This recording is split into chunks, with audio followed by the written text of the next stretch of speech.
بسم اللہ الرحمن الرحیم۔ السلام علیکم دوستو، آج میں آپ کے اس ویڈیو میں حضرت ام المؤمنین حضرت عائشہ رضی اللہ تعالی عنہا کی نکاح اور رخصتی کے بارے میں تذکرہ کروں گا، اور یہ بھی تذکرہ کروں گا کہ 9 سال کی عمر میں حضرت عائشہ رضی اللہ تعالی عنہا کا نکاح اور اس کی حکمت، کیا اس عمر میں نکاح جائز ہے یا نہیں ہے۔ سب سے پہلے درخواست یہ ہے کہ اگر آپ نے ہمارا چینل سبسکرائب نہیں کیا تو اس کو سبسکرائب کر لیں اور ساتھ ہی بیل کے آئیکن کو ضرور پریس کر لیں تاکہ ہر آنے والی ویڈیو آپ تک پہنچتی رہے۔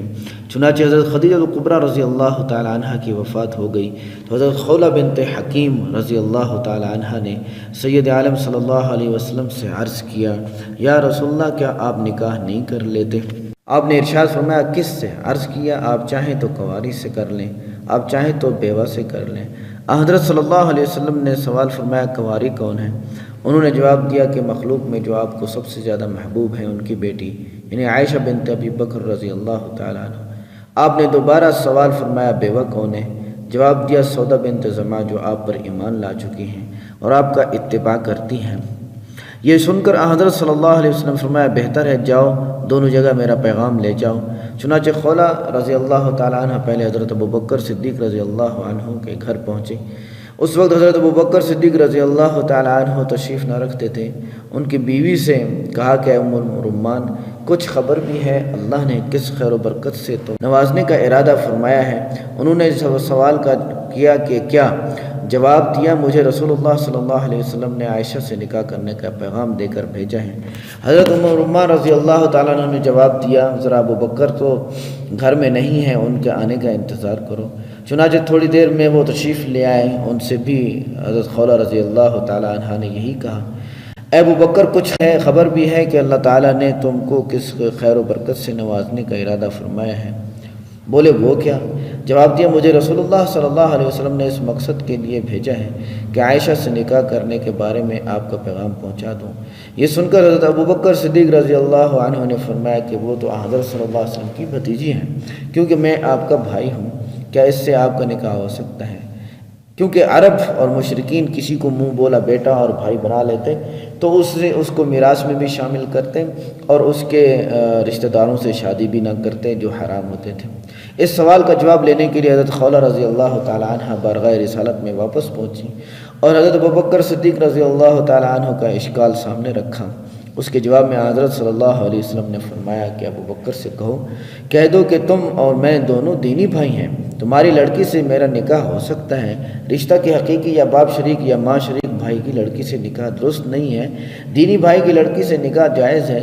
چنانچہ حضرت خولہ رضی اللہ تعالیٰ عنہ ابوبکر صدیق رضی اللہ عنہ کے گھر آئیں اور شریف فتویٰ جو بارگاہ رسالت سے صادر ہوا تھا اس کا اظہار کر دیا، جس پر حضرت صدیق اکبر رضی اللہ تعالیٰ عنہ حضرت عائشہ سے آپ کا نکاح کر دینے پر راضی ہو گئے اور حضرت صلی اللہ علیہ وسلم کو بلا کر اپنی بیٹی عائشہ کا نکاح کر دیا۔ اس کے بعد حضرت خولہ رضی اللہ تعالیٰ عنہ حضرت سودا رضی اللہ تعالیٰ عنہ کے پاس گئیں اور ان کے اشارہ سے ان کے والد زمعہ سے گفتگو کر کے حضرت صلی اللہ علیہ وسلم سے حضرت سودا کا نکاح کر دینے پر راضی کر لیا اور نکاح کرا دیا۔ تو یہ دونوں نکاح اکٹھے ہوئے، جس کی تفصیل حضرت سودا رضی اللہ عنہ کے تذکرہ میں آگے آ جائے گی، ہم بھی اس کی ویڈیو آگے انشاءاللہ بیان کریں گے۔ تو حضرت عائشہ رضی اللہ تعالیٰ عنہ خود ارشاد فرماتی ہیں کہ میں 6 سال کی عمر میں تھی تو میرا نکاح ہوا اور 9 سال کی عمر کی ہوئی تو میری رخصتی کر دی گئی۔ چنانچہ حضرت عائشہ رضی اللہ عنہ کی رخصتی شوال میں ہوئی۔ عرب کے لوگ شوال میں شادی کرنے کو برا سمجھتے تھے۔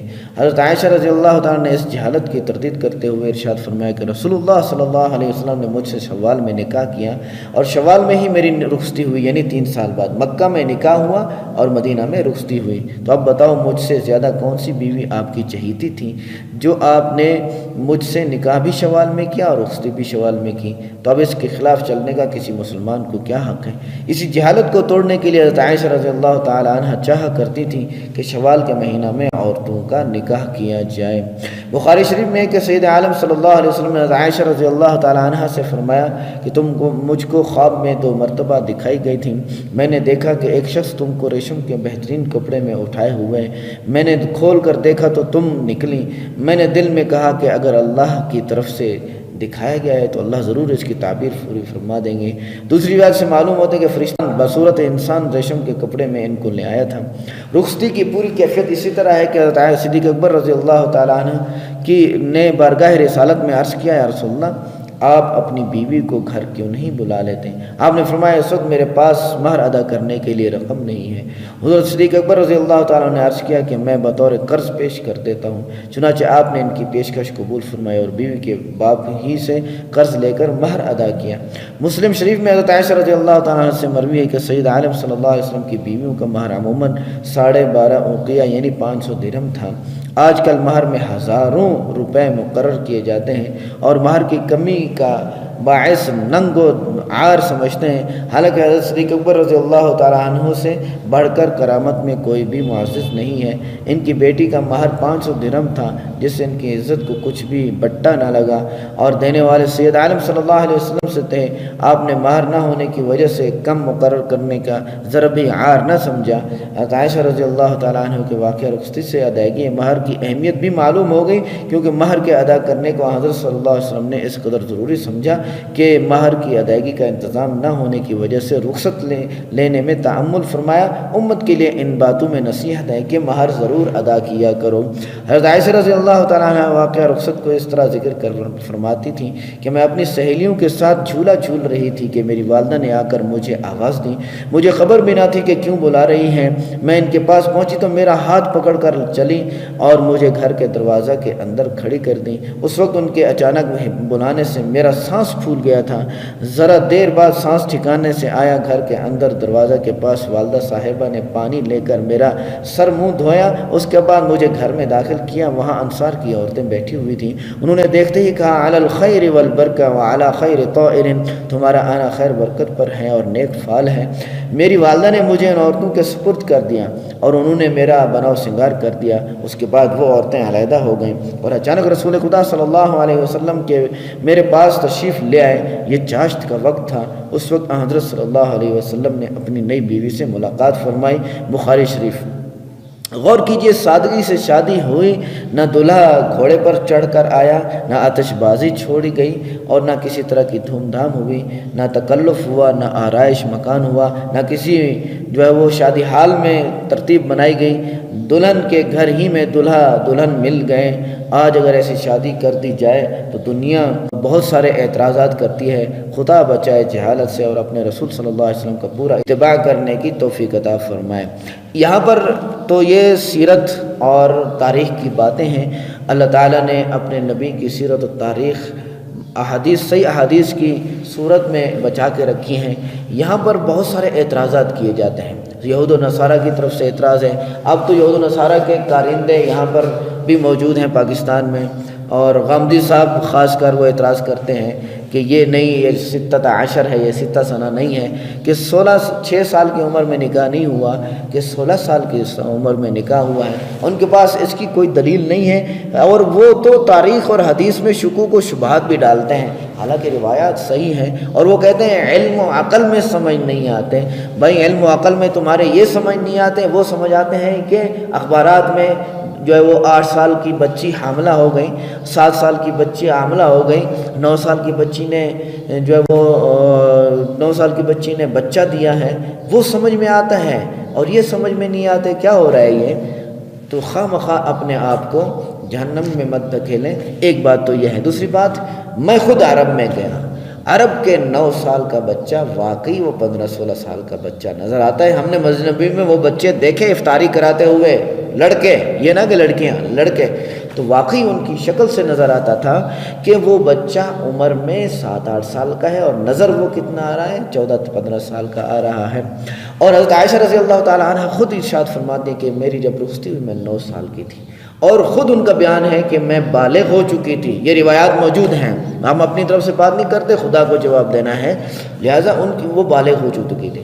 اس لیے فقہی مسئلہ بھی یہی ہے کہ جو بچی 9 سال کی عمر میں اس کو حیض آ جائے وہ بالغ شمار ہوگی، اس پر نماز فرض ہوگی، اس پر روزہ فرض ہوگا، اگر مالدار ہے تو حج فرض اور زکوٰۃ فرض ہوں گے اس پر، یہ لازمی ہے۔ یہ کم سے کم عمر ہے، 8 سال کی بچی کو آپ کبھی بھی بالغہ نہیں کہہ سکتے۔ اسی وجہ سے اور زیادہ سے زیادہ عمر 12-13 سال کی ہے کہ 12-13 سال کی عمر تک اگر کسی بچی میں علامات ظاہر نہ ہوں جیسے حیض وغیرہ ہے تو اس بچی کو بالغ شمار کر کے اس پر روزے اور زکوٰۃ حج وغیرہ نمازیں فرض کی جائیں گی۔ یہ انہی مسائل سے ہیں، ایک بات۔ دوسری بات کہ حضور صلی اللہ علیہ وسلم کا غامدی صاحب یہ کہتے ہیں کہ حضور صلی اللہ علیہ وسلم کو بچوں کی دیکھ بھال کے لیے، جو حضرت خدیجہ رضی اللہ تعالیٰ عنہ کی جو بچے تھے ان کی دیکھ بھال کے لیے عورت ضرورت تھی۔ وہ بچے تو بڑے ہو چکے تھے کافی۔ کتنے بچے تھے حضرت خدیجہ کبریٰ رضی اللہ تعالیٰ عنہ کے؟ 7 بچے تھے۔ بھائی وہ تو بڑے ہو چکے تھے، ان کو تو ضرورت ہی اس بات کی ضرورت تو تھی ہی نہیں کہ ان کی دیکھ بھال کیجیے۔ ہاں گھر میں ضرور کھانا تیار کرنا ہے، گھر میں ضرور وغیرہ وغیرہ۔ اصل حکمت ام عائشہ رضی اللہ تعالیٰ عنہ سے یہ تھی کہ ام عائشہ رضی اللہ تعالیٰ عنہ آپ صلی اللہ علیہ وسلم کی تربیت میں آ کے ہی طالب علمی گزاریں اور وہ یہاں اس ماحول کے مطابق ڈھل جائیں، پھر آپ کی روایات اور مسائل کو جو اندرونی ہیں، جو گھرداری کے ہیں، جو عورتوں کے مسائل ہیں وہ سیکھیں اور عورتوں کو بتائیں۔ اس لیے عائشہ رضی اللہ تعالیٰ عنہ اب لوگوں کے بچوں کو اپنی بہن اسماء رضی اللہ عنہ کے دودھ پلاتی تھی تاکہ یہ بچے میرے محرم بن جائیں اور پھر میرے ساتھ بغیر پردے میں آ کے علم سیکھیں۔ یہ تھا اصل مقصد عائشہ رضی اللہ تعالیٰ عنہ کے ساتھ شادی کرنے کا۔ آگے اس دور میں جا کے 30 سال کی عمر میں شادیاں کرتے ہیں عورتوں کی، اور وہ لوگوں کو، سسرال کو، خاوند کو، ساس کو اپنے ماحول میں ڈالنے کی، اپنی طبیعت میں ڈالنے کی کوشش کرتی ہیں۔ اگر کسی بچی کی شادی 15 سال میں ہو جائے، 18 سال سے پہلے ہو جائے تو وہ اس ماحول میں ڈھلتی ہیں۔ اگر بعد میں شادی ہو جائے تو وہ پھر ان لوگوں کو اپنے ہاں ڈھالنے کی کوشش کرتی ہے، سسرال والوں کو، تو پھر شادیاں ٹوٹتی ہیں، طلاقوں کی ریشو بڑھتی ہے۔ یہ حکمت تھی۔ تو یہاں سے ہمیں یہ اشارہ ملتا ہے کہ جتنا جلدی بچی کی شادی ہو جائے گی اتنا طلاق کا ریشو کم ہو جائے گا۔ اللہ تعالیٰ ان باتوں کو مجھے آپ کو عمل کرنے کی توفیق عطا فرمائے، ایمان نصیب فرمائے۔ اما عائشہ رضی اللہ تعالیٰ عنہ کی اس وقت کی رخصتی کی حکمت یہ ہے، نہ کہ حضور صلی اللہ علیہ وسلم کا اپنی جنسی تسکین ہے۔ نعوذ باللہ من ذالک، وما علینا الا البلاغ المبین۔